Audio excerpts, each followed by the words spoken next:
আমার তো ভাবতেও লজ্জা লাগতেছে যে আমি মাসে লাখ টাকা ইনকাম করি, সে আমার স্ত্রী কাপড় সেলাই করে আমার বাচ্চাদের মুখে ভাত তোলে। আম্মা, এখন তো মনে হচ্ছে ভুল আমারই, যে আমি সংসার খরচের টাকা আপনার হাতে দিতাম, কারণ ওই টাকার 1 টাকাও আপনি আমার স্ত্রী সন্তানদের পেছনে খরচ করতেন না। আমি তো ভাবছিলাম আপনার হাতে টাকা দিলে আপনার সম্মান বজায় থাকবে, আমার স্ত্রীর সামনে আপনাকে কোনোদিন হাত পাততে হবে না। কিন্তু আমার ধারণা ভুল ছিল আম্মা। আমার উচিত ছিল সংসার খরচের টাকা আমার স্ত্রীর হাতেই দেওয়া, অন্তত আমার বাচ্চারা অনাথের মতো বড় হইতো না। বলেই মায়ের ঘর থেকে বেরিয়ে গেল বাবা। এদিকে ছেলের রাগ দেখে সিটিয়ে রইল আমার দাদি। বাবা ঘর থেকে বের হতেই দাদুর ঘরে হুড়মুড়িয়ে ঢুকলো তার মেয়ে লক্ষ্য নতুন পরিকল্পনার।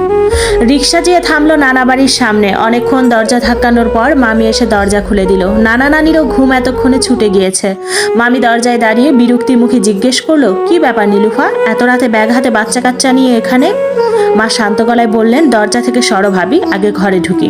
বলে নিজেই মামিকে সরিয়ে আমাদের হাত ধরে ঘরে নিয়ে আসলেন। তারপর নানিকে বললেন, মা, আমি সারা জীবনের জন্য ওই বাসা ছেড়ে চলে এসেছি, এখন থেকে এখানেই থাকবো। মায়ের কথা শোনার সাথে সাথেই মামি তেতে উঠলেন। ততক্ষণে মামারও ঘুম ভেঙে গেছে। মামা মামিকে ইশারায় শান্ত হতে বলে নিজেই জিজ্ঞেস করলেন, একেবারে চলে এসেছিস মানে? নিজের সংসার রেখে কেউ এভাবে চলে আসে নাকি? আর ঝামেলা সব সংসারেই হয়, তাই বলে বস্তা বস্তি নিয়ে চলে আসবি নাকি?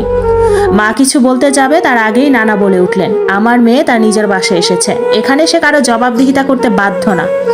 অবশ্যই বাধ্য বাবা, আমার এত কামাই নেই যে তোমার মেয়ে আর নাতি নাতনিকে বসিয়ে বসিয়ে খাওয়াবো, কারণ বাহিরে যে কাজ করার মুরুদ তোমার মেয়ের নেই, আবার সাথে নিয়ে এসেছে দামড়া দুটো ছেলে মেয়ে। শুনো বাবা, তোমার পরে এই বাসার মালিক আমি, তাই এই বাসায় কে থাকবে আর কে থাকবে না তার সিদ্ধান্ত নেওয়ার অধিকার আমার আছে। আর আপনি ভুলে যাবেন না, আপনি আর মাও আমার টাকায় বসে বসে খাচ্ছেন। নানা এবার হেসে বলল, আমি এখনো বর্তমান আছি নিহাল, তাই আমার বাসায় কে থাকবে আর থাকবে না তার সিদ্ধান্ত নেওয়ার তুমি কেউ না।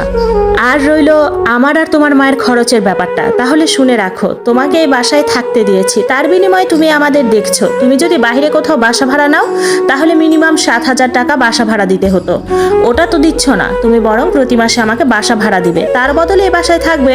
আর নীলুফা, তুমি নানু ভাইদের নিয়ে তোমার মায়ের রুমে যাও, আমি এখানে থাকবো। মামা তেতে বললেন, এটা কেমন কথা বাবা, আমি তোমার ছেলে, আমি কেন ভাড়া দিব? নানা বললেন, যদি ভাড়া দিতে না পারো তাহলে চুপ থাকো। মালিহা, নীলুফা আর নানু ভাইদের তোমার সাথে নিয়ে যাও। মা এবার বলে উঠলো, কেন বাবা? আমি আমার ঘরে যাব, এ বাসায় যেমন ভাইয়ার নিজের ঘর আছে আমারও তো আছে, আমি আমার ঘরেই থাকবো। মামি চিৎকার করে বললেন, খবরদার নীলুফা, ওখানে এখন আমার মেয়ে থাকে, ওটা ওর ঘর। তোমার মেয়ের জন্য আলাদা ঘর প্রয়োজন পড়লে নিজে যে বানিয়ে নাও, আমি আমার অধিকার ছাড়বো না। যেহেতু মনি ঘুমিয়ে পড়ছে তাই আজ ওকে ডাকলাম না, কাল সকালের মধ্যেই ঘর খালি চাই আমি।